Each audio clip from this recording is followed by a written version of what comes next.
کہ جب حضور مسجد نبوی سے باہر نکلتے ہیں تو آگے حضرت عمر و ابو بکر رضی اللہ تعالی عنہما کھڑے ہیں، چہرے کے اوپر عجیب اداسی ہے۔ کہا عمر ابو بکر اس وقت کیوں کھڑے ہو؟ عرض کی حضور بھوک نے گھر میں ٹکنے نہیں دیا، ہم نے چاہا حضور کا چہرہ دیکھ لیں تو کچھ پیاس بجھ جائے، کچھ بھوک مٹ جائے۔ حضور نے فرمایا میرا حال بھی یہی ہے، جس چیز نے تجھے گھروں سے نکالا ہے وہی چیز مجھے گھر سے نکال لائی ہے۔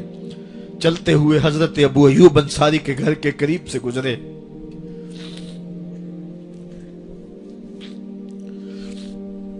حضور کی خوشبو پا کے وہ باہر آ گئے۔ عرض کی بندہ نواز آج میرے مہمان نہیں بنتے؟ حضور نے کہا تمہاری مرضی۔ گھر لے گئے، چٹائی بچھائی، حضور کو بٹھایا، گھر والوں کو بکری کا بچہ ذبح کر کے دیا، کہا جلدی جلدی کھانا تیار کرو، میرے آقا کو بھوک لگی ہوگی۔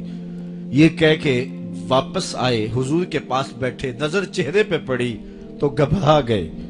نکاحت کے آثار اتنے واضح تھے کہ سمجھ آ رہی تھی کتنے دنوں سے حضور نے کچھ نہیں کھایا۔ اٹھ کے باغ میں چلے گئے، کھجوروں کا خوشہ توڑا، حضور کے سامنے رکھا، کہا بندہ نواز جب تک کھانا تیار نہیں ہوتا یہ کھجوریں تناول فرمائیں۔ تھوڑی دیر کے بعد کھانا دسترخوان پہ لگ گیا، حضور سے عرض کی گئی حضور آئیں کھانا تناول کر لیں۔ حضور نے دسترخوان پر تشریف فرما ہو کر کے حضور نے کپڑا اٹھایا تو حضور نے جب دیکھا کہ کھانا ہے تو حضور نے ایک روٹی لی اور چند بوٹیاں اٹھائیں اور ایک خادم کو بلا کر کے کہا جاؤ ہمارے گھر دے آؤ، میری بیٹی فاطمہ کتنے دنوں سے بھوکی۔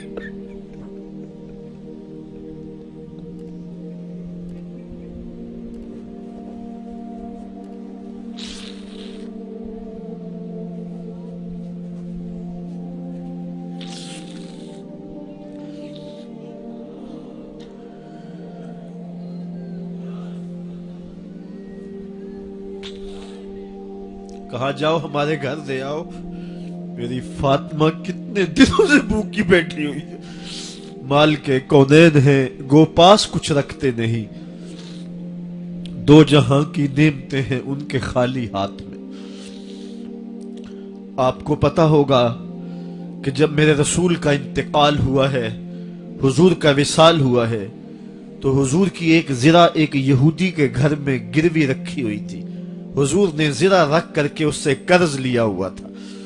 یہ اسلام کی غربت کی کہانی ہے، اور پھر اللہ نے اسلام کو امارت کے رنگ بھی دیے۔ آؤ تمہیں کہانی سناؤں، حضرت عدی بن حاتم روایت کرتے ہیں، صحیح بخاری میں روایت ہے۔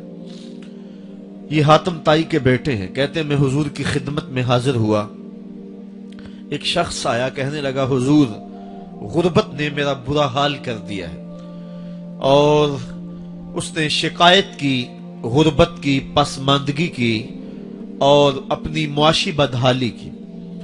پھر ایک شخص آیا کہنے لگا حضور میرے پاس دولت تو ہے لیکن میں نے جس منزل پہ جانا ہے راستہ پر خطر ہے، تو میرے لیے کیا حکم ہے کہ میں کیسے راستہ طے کروں؟ تو یہ دو لوگوں نے یہ باتیں کی تو حضرت عدی کہتے ہیں کہ حضور نے روئے سخن میری جانب موڑا اور میری جانب مخاطب ہو کے کہا عدی تو نے ہیرا دیکھا ہے؟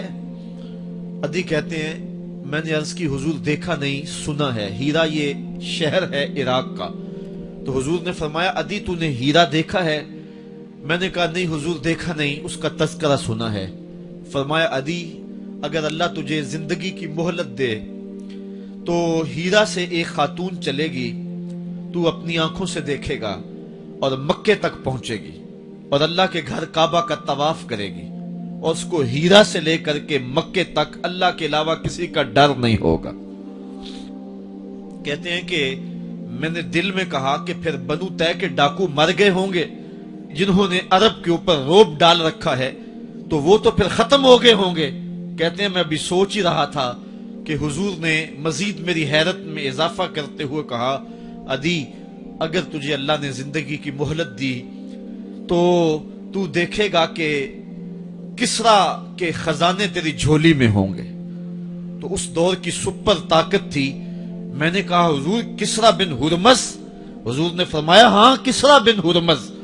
کہتے ہیں کہ حضور نے پھر فرمایا دی اگر تو زندگی پائی تو تو وہ دن بھی دیکھے گا کہ ایک شخص زکوٰۃ کی رقم لے کر کے، زکوٰۃ کی چاندی لے کر کے، زکوٰۃ کا سونا لے کر کے نکلے گا اور اس کو کوئی زکوٰۃ کا مستحق ہی نہیں ملے گا.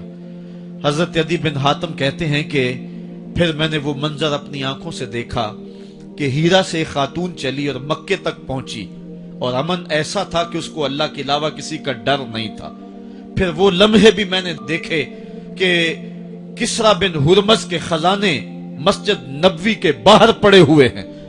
تو کہتے ہیں تیسری چیز میں دیکھ نہ سکا اور میں نے لوگوں کو کہا کہ یہ میں تو نہیں دیکھ سکا، میری شاید زندگی وفا نہ کرے، اور اگر تمہاری زندگی وفا کرے تو تم دیکھنا میرے آقا نے جو فرمایا تو 2 باتیں تو پوری ہو گئی ہیں اور تیسری بات تم دیکھ لو گے. حضرت یحییٰ بن سعید فرماتے ہیں کہ حضرت عمر بن عبدالعزیز کا زمانہ تھا اور انہوں نے مجھے افریقہ کی جانب زکوٰۃ وصول کرنے کے لیے بھیجا.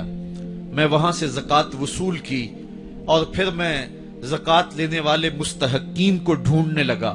تو کہتے ہیں مجھے کوئی مستحق نہ ملا. پھر میں غلام پکڑتا اور اس کے پیسے دے کے اس کو آزاد کرواتا چلا جاتا.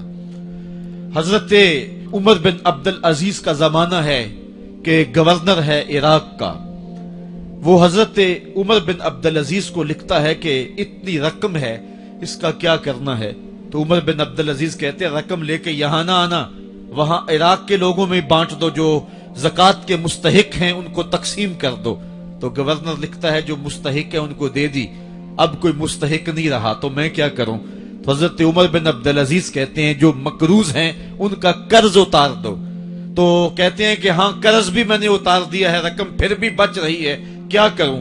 تو حضرت عمر بن عبدالعزیز نے پھر لکھا جو شخص شادی کرنا چاہتے ہیں ان کا حق مہر ادا کر دو. میں نے کہا کہ وہ بھی کر دیا ہے، رقم پھر بھی بچ گئی، اب کیا کروں؟ تو حضرت عمر بن عبدالعزیز نے مجھے لکھا کہ جو غیر مسلم ہیں جنہوں نے ٹیکس دیا ہوا ہے، جتنا ٹیکس دیا ہے اس سے دگنے پیسے ان کو قرضے میں دے دو اور ان کو کہو جاؤ اس کا کاروبار کرو، کھیتی باڑی کرو، اور ساتھ انہیں یہ بھی کہہ دینا قرض کی فکر نہ کرنا اور زیادہ اس میں پریشان نہ ہونا، جب دے سکو گے دے دینا. یہ دور بھی پھر اسلام نے دیکھا اور یہ گھڑیاں بھی دیکھی جب چیتھڑے پہنے ہوئے تھے، جب پیود لگے لباس پہنے تھے، جب پیٹ میں ڈالنے کے لقمہ بھی نہیں تھا. اللہ کا دین اس وقت بھی غالب تھا، اور جب گلیوں کے اندر ریشم بکھرا ہوا ہوتا تھا کوئی اٹھانے والا نہیں تھا، دین اس وقت بھی غالب تھا. دین کا غالب ہونا یا نہ ہونا اس کا تعلق جو ہے وہ مال و دولت سے نہیں ہے. اقبال کہتا ہے کہ زوال بندہ مومن کا بے زری سے نہیں، مومن کا زوال بے زری سے نہیں ہے بلکہ اس کا سبب کوئی اور ہے. وہ سبب ڈھونڈنا ہے کہ ہم دنیا میں رسوا ہو کے کیوں رہ گئے، ہم زمانے کے سامنے تماشا کیوں بن کے رہ گئے. آج نبی کی امت پوری کائنات میں رسوا ہو کے کیوں رہ گئی. آج ہمارا تماشا دیکھا جا رہا ہے، آج بھوکے کتوں کو ہماری بیٹی اور بہنوں کے اوپر چھوڑا جا رہا ہے اور اس کا تماشا دیکھا جا رہا ہے. کیا ہم نے یہ دن بھی دیکھنے تھے؟ ہم نے سراغ لگانا ہے. دولت کی قلت اور کثرت یہ ثانوی چیزیں ہیں. ہم نے تاریخ میں دیکھا ہے ہم کبھی مالی طور پہ کمزور تھے، رسوا نہیں ہوئے ہیں. مال زیادہ ہو گیا، رسوا نہیں ہوئے ہیں. رسوائی کے سبب کوئی اور ہیں. آئیے تمہیں کہاں